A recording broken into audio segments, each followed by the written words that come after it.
इस फिल्म में विंटर 1982 के समय की स्टोरी को दिखाया है, जिसमें एंटार्कटिका के थ्यूल स्टेशन के कुछ क्रू मेंबर को दिखाते हैं जो रिसर्च के लिए जा रहे होते हैं, लेकिन बीच में उनको सिग्नल मिलने लगते हैं और वो जिस चीज़ को ढूंढ रहे थे वो उनके नीचे थी। तभी वहाँ पर दरार बनती है और वो नीचे गिरने लगते हैं। नीचे जाकर वो देखते हैं कि वहाँ पर उनको एक एलियन स्पेसक्राफ्ट मिलती है और यहीं से फिल्म की स्टोरी शुरू होती है। अब फिल्म में केट को दिखाते हैं जो एक पैलियोंटोलॉजिस्ट रहती है और उसने कई जगह पर बर्फ़ की खुदाई भी की थी और उसके पास डॉक्टर सैंडर आते हैं अपने असिस्टेंट एडम के साथ और वो उनसे थ्यूल स्टेशन चलने के लिए कहते हैं। केट इसके लिए हाँ भी कर देती है, तो वो हेलीकॉप्टर से जाते हैं और उनके पायलट थे डेरेक, सैम, कार्टर और ग्रिग्स। तो वहीं पर कार्टर केट से कहता है कि तुमको अपना काम जल्दी ख़त्म करना होगा क्योंकि 3 दिन में यहाँ पर तूफ़ान आने वाला था। तो वो स्टेशन पर पहुंच जाते हैं। उसके बाद वो उस साइट पर जाते हैं जहां पर उनको एलियन स्पेसक्राफ्ट मिली थी। उस साइट पर वो पहुंच भी जाते हैं। वहां पर उनको एडवर्ड मिलता है जो फ्यूल स्टेशन का चीफ रहता है और उसके साथ कार्ल और जूलियट भी रहते हैं जो जियोलॉजिस्ट रहते हैं। तो एडवर्ड उनको वहां पर लेकर जाता है जहां पर एलियन स्पेसक्राफ्ट थी। तो वो शिप काफ़ी बड़ी थी। उसके बाद एडवर्ड उनको एक एलियन से मिलवाता है जो सर्वाइव करके बच निकल गया था, लेकिन वो बर्फ़ में जम गया था। तो वहाँ पर वो उसे बर्फ़ से निकालने का फैसला करते हैं। अब वो सभी अपने स्टेशन पर रहते हैं और उनको रात हो जाती है और वहीं पर केट जूलियट से बातें भी करती है। तो अब अगले दिन वो एलियन को निकाल भी लाते हैं और वो उसे अपने स्टेशन पर लेकर आते हैं। वहाँ पर वो उसे बर्फ़ के गोले से निकालने वाले थे, लेकिन तभी वहाँ पर सैंडर आता है और वो उनसे कहता है कि उसे रिसर्च के लिए इसके सैंपल टिश्यू चाहिए। तो वो ड्रिल मशीन से टिश्यू सैंपल निकालते हैं। उसके बाद वो सभी ड्रिंक करते हैं और काफ़ी इन्जॉय भी करते हैं क्योंकि वो सभी काफ़ी खुश थे क्योंकि वो पॉपुलर होने वाले थे। उन्होंने एक ऐसी चीज़ की खोज की थी जिसकी खोज किसी ने भी नहीं की थी। इसके बाद डेरेक वहाँ से बाहर आता है उस एलियन को देखने के लिए और वो उस एलियन के पास जाकर उसे देख ही रहा होता है। तभी पीछे से पैडर आता है और वो डेरेक को डरा देता है। ऐसा करके वो पैडर तो वहाँ से चले जाता है। तभी डेरेक देखता है कि वो एलियन उस बर्फ़ के गोले को तोड़कर वहाँ से भाग जाता है, छत को तोड़कर। तो डेरेक जल्दी से भागकर अपने ग्रुप के पास जाता है और क्रू मेंबर को भी एलियन के भागने के बारे में बताता है। तो उन सभी को पता चल गया था कि वो एलियन जिंदा है और वो काफ़ी ताकतवर भी है क्योंकि वो छत को तोड़कर गया था। तो वो सभी ग्रुप में बंटते हैं और उस एलियन को ढूंढने के लिए जाते हैं। तभी वो देखते हैं कि एलियन ने लार्स के डॉग को भी मार दिया था। इसके बाद हेनरिक और ओलाव को दिखाते हैं जो एलियन को ही ढूंढ रहे होते हैं। तो उनको वो एलियन मिल भी जाता है, लेकिन वो एलियन हेनरिक को मार देता है और ओलाव के ऊपर उसका ब्लड भी गिर जाता है। तो वहाँ पर उनका ग्रुप भी आ जाता है और वो फ्लेम थ्रो से उस एलियन को जला देते हैं और वो सभी अब बिल्डिंग के अंदर रहते हैं। ओलाव बीमार भी होने लगा था। तो वहीं पर वो सभी फैसला करते हैं उस एलियन को बिल्डिंग के अंदर लाने का ताकि वो उस पर रिसर्च कर सकें और पता लगा सकें कि असल में वो चीज़ है क्या। तो वो ऐसा ही करते हैं, वो उसे बिल्डिंग के अंदर लेकर आते हैं और सैंडर और केटी उसको चेक भी करते हैं। वो उसके पेट को चेक करते हैं और उसके अंदर उन्हें हेनरिक की बॉडी भी मिलती है। वो एलियन हेनरिक को सांप की तरह निगल गया था। तो वहीं पर केट को हेनरिक के टिश्यू नए लगते हैं। तो अब इसके बाद जूलियट को दिखाते हैं तो वो भी वहाँ पर बीमार सी होने लगी थी। तो अब इसके बाद केट को दिखाते हैं जो हेनरिक को चेक कर रही होती है। तभी वहाँ पर उसे टाइटेनियम प्लेट मिलती है। तो हेनरिक का हाथ टूटा हुआ था और उसके हाथ में एक टाइटेनियम प्लेट थी।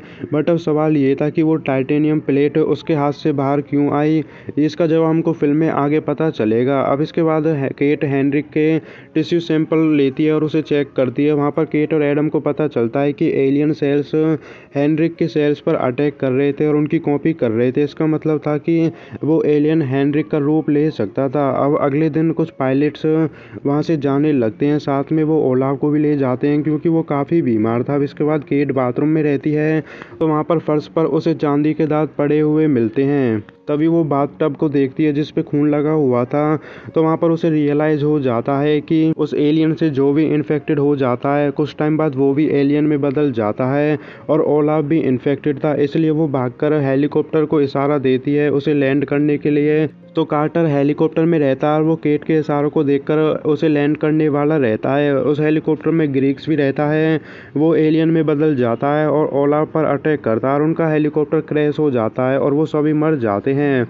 तो अब इसके बाद बाकी के लोग रेडियो से हेल्प बुलाने की कोशिश करते हैं, लेकिन उनके रेडियो भी काम नहीं कर रहे थे। तो इसके बाद एडवर्ड कॉलिन और लार्स को लेकर नज़दीक के बेस पर जाने वाला था, लेकिन इतनी वहाँ पर केट आ जाती है और वो उन सभी को रोकती है और वो उन्हें एलियन के बारे में बताती है। तो एलियन सेल्स हेनरिक के सेल्स पर अटैक करके उन्हें कॉपी कर रहे थे। इसका मतलब वो उनका रूप ले रहे थे। तो ये थिंग इंसान को मारकर उसका रूप ले सकती है और किसी को पता भी नहीं चलेगा। इसी वजह से केट उनको रोकती है, क्योंकि उनमें से कोई एक एलियन हो सकता है और अगर वो यहाँ से चले गया तो वो और लोगों को इन्फेक्टेड कर सकता है, जिससे कई सारे लोगों की डेथ हो जाएगी। तो वहीं पर केट उनको चांदी के दांतों को भी दिखाती है जो उसे बाथरूम में मिले थे। वो कहती है कि ये थिंग सेल्स की नकल कर सकती है बट मटेरियल्स की नकल नहीं कर सकती, इसलिए वो मटेरियल्स को बाहर फेंक देती है। लेकिन कोई भी उसकी बात पर विश्वास नहीं करता है और सभी वहाँ से चले जाते हैं। बट जूलियट वहाँ से जाती नहीं है, वो वहीं पर रुकती है और वो ऐसा शो करती है जैसे वो केट का साथ दे रही है और वो उसकी हेल्प करना चाहती है और वो उसे एक रूम में लेकर जाती है। केट उसकी बातों में आकर चली भी जाती है बट इतनी जूलियट एलियन में ट्रांसफॉर्म हो जाती है और वो केट को मारने वाली रहती है। लेकिन केट इतने वहाँ से भाग जाती है बट बीच रास्ते में कार्ल मिलता है और जूलियट थिंग कार्ल को मार देती है। इतनी वहाँ पर लार्स आ जाता है और वो जूलियट थिंग को फ्लेम थ्रो से जला देता है।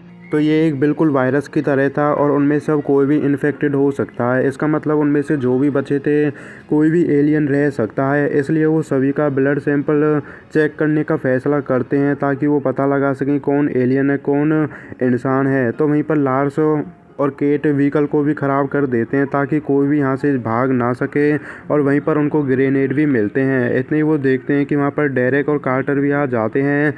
तो वो हेलीकॉप्टर क्रैश में बच गए थे। बाकी लोगों को लगता है कि वो एलियन है तो वो उन्हें मारने वाले रहते हैं, लेकिन केट उन्हें रोकती है और वो डेरेक और कार्टर को दूसरी जगह बंद कर देते हैं और वो वहाँ से आ जाते हैं। तभी वो देखते हैं कि उनकी लैब में भी आग लग गई थी। तो उनकी लैब में उनमें से किसी ने आग लगाई थी जो नहीं चाहता था कि वो ब्लड सैंपल चेक करें, क्योंकि उनमें से कोई एक एलियन, लेकिन एलियन कौन है कौन नहीं ये चेक करने का दूसरा तरीका भी था। तो केट वहाँ पर सभी के दांतों को चेक करती है। तो जिसके दांत में स्टील के दांत रहते हैं इसका मतलब ये था कि वो इंसान है। बट वहाँ पर कुछ लोग ऐसे भी रहते हैं जिनके दांत बिल्कुल सफ़ा रहते हैं। उनमें से रहते हैं सैंडर, एडवर्ड, एडम और कॉलिन। तो वो उनको अपने से अलग खड़ा कर देते हैं। अब वहीं पर जोनास और लार्स डेरेक और कार्टर को लाने के लिए जाते हैं, लेकिन जैसे ही वो उनके पास जाते हैं वहाँ पर उनको पता चलता है कि डेरेक और कार्टर वहाँ से भाग गए हैं। तो लार्स उन्हें ढूंढने के लिए जाता है लेकिन उसे कोई पकड़ लेता है। तो जोनस वहाँ से भाग आता है और वो इसके बारे में केट को बताता है कि डेरेक और कार्टर वहाँ से भाग गए हैं। लेकिन इतने ही डेरेक और कार्टर मेन बिल्डिंग में आ जाते हैं। तो पैडर उन्हें रोकने की कोशिश करता है बट डेरेक उसमें गोली मार देता है। तो वहाँ पर पैडर की डेथ हो जाती है बट उसके पीछे फ्लेम थ्रो लगा हुआ था जो ब्लास्ट होता है उसकी वजह से एडवर्ड बेहोश हो जाता है। तो वो एडवर्ड को मेन रूम में लेकर जाते हैं, लेकिन तभी पता चलता है कि एडवर्ड तो वो मॉन्स्टर यानी कि वो एलियन था और वो जोनस और डेरेक पर अटैक और वो उन्हें इन्फेक्टेड बना देता है। इसी के साथ वो एडम के सेल से भी जुड़ जाता है और वो एडम को भी अपने जैसा मॉन्स्टर बना देता है और वहाँ से चले जाता है। अब इसके बाद केट जोनस और डेरेक को जला देती है क्योंकि वो इन्फेक्टेड थे। अगर वो ऐसा ना करती तो कुछ टाइम बाद वो भी एलियन बन जाते। अब इसके बाद एडवर्ड थिंग यानी कि वो एलियन सैंडर को भी मार देता है। तो थोड़ी देर बाद वो कार्टर को भी मारने वाला रहता है, लेकिन इतनी वहाँ पर केट आ जाती है और वो एडवर्ड थिंग को जला देती है और वहाँ पर उनकी डेथ भी हो जाती है। अब इतने ही वो देखते हैं कि सैंडर वहाँ से एक व्हीकल को लेकर भागने लगा था। तो सैंडर तो पहले ही मर गया था। अब वो सैंडर नहीं था बल्कि वो एक एलियन था। तो केट और कार्टर सैंडर को रोकने के लिए उसका पीछा करते हैं क्योंकि वो उसे ऐसे ही नहीं जाने दे सकते थे। बीच रास्ते में केट कार्टर को देखती है और उसने एक इयररिंग पहन रखी थी। इसका मतलब ये था कि कार्टर इंसान ही था। तो वो उस शिप पर पहुंच जाते हैं जहां पर सैंडर गया था, यानी कि उस एलियन शिप पर। एकदम से वो शिप स्टार्ट होने लगती है और केट उस शिप के अंदर चली जाती है। वहाँ पर उसे सैंडर की थिंग मिलती है जो केट को मारने वाली रहती है, लेकिन केट एक ग्रेनेड से उसे मार देती है।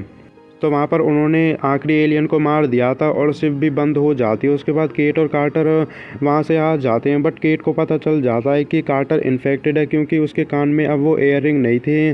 तो उसी वजह से वो कार्टर को भी जला देती है और दूसरे व्हीकल में बैठकर वहाँ से चले जाती है। तो अगली सुबह फ्यूल स्टेशन पर एक हेलीकॉप्टर आता है। उस हेलीकॉप्टर में मैथियास रहता है। तभी वहाँ पर लार्स बाहर निकलता है। तो लार्स अभी मरा नहीं था, वो जिंदा था और वहाँ पर वो मैथियास को चेक करता है कि वो एलियन तो नहीं है। लेकिन इतनी लार्स का कुत्ता वहाँ से भागने लगता है बट वो तो पहले ही मर गया था। इसका मतलब था कि वो कुत्ता नहीं था बल्कि वो एक एलियन था। तो वहीं पर लार्स और मैथियास हेलीकॉप्टर में बैठकर उस कुत्ते का पीछा करते हैं उसे मारने के लिए, लेकिन वो उसे मार नहीं पाते हैं और यहीं पर फिल्म ख़त्म हो जाती है।